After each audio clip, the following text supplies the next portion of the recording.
निष्ठावान कार्यकर्त्याला उमेदवारी देणार काँग्रेस आमदार विश्वजित कदम। राजपूत मंगल कार्यालय येथे काँग्रेस कार्यकर्त्यांचा संवाद बैठक। भाजपमध्ये गेलेले उमेदवार सुद्धा काँग्रेसच्या संवाद बैठकीला उपस्थित। सांगली, मिरज आणि कुपवाड महानगरपालिकेच्या निवडणुकीमध्ये निष्ठावान आणि सक्षम उमेदवारांना काँग्रेसची उमेदवारी दिली जाणार आहे, असं मत काँग्रेसचे नेते माजी मंत्री आमदार विश्वजित कदम यांनी व्यक्त केले। मिरजमध्ये आयोजित करण्यात आलेल्या काँग्रेस कार्यकर्त्यांच्या संवाद बैठकीमध्ये आमदार विश्वजित कदम हे बोलत होते।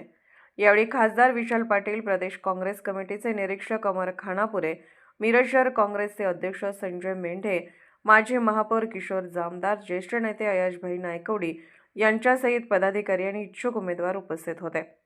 काँग्रेसचे माजी नगरसेवक तसेच भाजपामध्ये इच्छुक असलेले उमेदवार हे सुद्धा या बैठकीला उपस्थित होते। युवा नेते आझम काझी, माजी नगरसेविका रोहिणी पाटील, माजी नगरसेवक किरण सूर्यवंशी, माजी नगरसेवक विक्रम सावर्डेकर, चंद्रकांत हुलवान अनेक इच्छुक उमेदवार या ठिकाणी उपस्थित होते। ठीक आहे।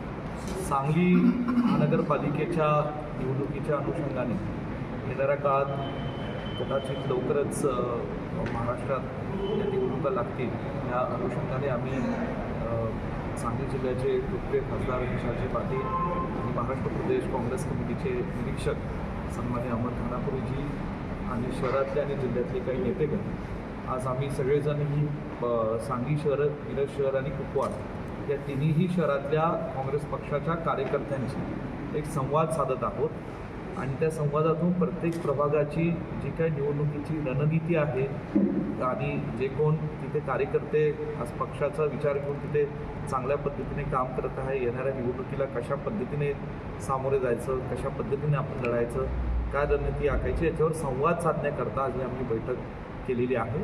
आणि ह्या संवादाच्या बैठकीनंतर येणाऱ्या काही मोजक्याच दिवसात आम्ही पुन्हा एकदा काँग्रेस पक्षाच्या प्रभाग या इच्छुक उमेदवारांची मुलाखती या घेणार आहोत आणि त्यानंतर या सांगली महानगरपालिका ही अत्यंत ताकदीने आणि हिमतीने आम्ही लढणार आहोत आणि या ठिकाणी ही निवडणूक आम्ही सगळे विशालजींच्या नेतृत्वाखाली आणि आम्ही सगळेजण टीम म्हणून हे आम्ही जिंकणार आहोत, आम्हाला विश्वास आहे। लोकसभेचा विचार केला किंवा विधानसभेचा मिरज शहराचा विचार केला तर महाआघाडीला चांगलं यश मिळालं होतं, मताधिक्य होतं। महाआघाडीची आघाडी म्हणजे कशा पद्धतीनं? नाही, मी बघा सांगलीमध्ये नेहमीच लोकसभेलाही चांगलं, विधानसभेत मताधिक्य मिळालं, मिरज विधानसभेत मिळालं, सांगली शहरात मिळालं, मिरज शहरात मिळालेलं आहे। काँग्रेसला मानणारा वर्ग आहे, ते अनेक कार्यकर्त्यांची फळी ॲक्टिव्ह आहे, लोकांच्या मध्ये सातत्याने ते संपर्कात असतात, सुखदुःखात सहभागी असतात, चांगले उमेदवार इच्छुक आहेत आणि म्हणून सांगितलं आज संवाद आम्ही कार्यकर्त्यांशी साधतो आणि येणाऱ्या दिवसात इच्छुक उमेदवारांच्या मुलाखती घेऊन ही निवडणूक आम्ही ताकदीने लढवू, महाआघाडीच्या वतीनं लढवू। आता पुढचे जे मित्रपक्ष आहेत त्या मित्रपक्षातून ही चर्चा आम्ही करू, त्यांच्या काय नेमक्या इच्छा आहे, त्यांच्याकडे किती सक्षम उमेदवार किती ओरडात आहेत, ही चर्चा येणाऱ्या दिवसात जयंतराव पाटील साहेब राष्ट्रवादीचे नेते, त्यांचे पक्षातले जे काही नेते असतील त्यांच्याशी चर्चा केली जाईल। एकत्रित बैठक होणार आहे का? येणाऱ्या दिवसात होईल। दादा, एकच प्रश्न होता, निष्ठावंतांना न्याय मिळणार की सक्षम उमेदवार शोधणार?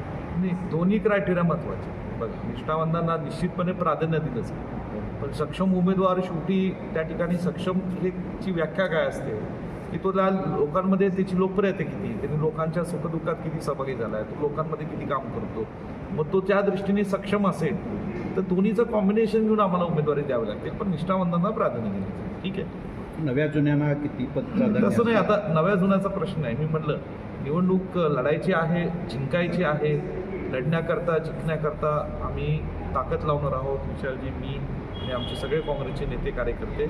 मी सांगितल्याप्रमाणे निश्चित स्वरूपात यामध्ये दोन्हीचं कॉम्बिनेशन, नवं जुनं असेल, निष्ठावान नवा असेल, सगळ्याचं कॉम्बिनेशन चांगले उमेदवार प्रत्येक प्रभागात दिले जातात। ठीक आहे।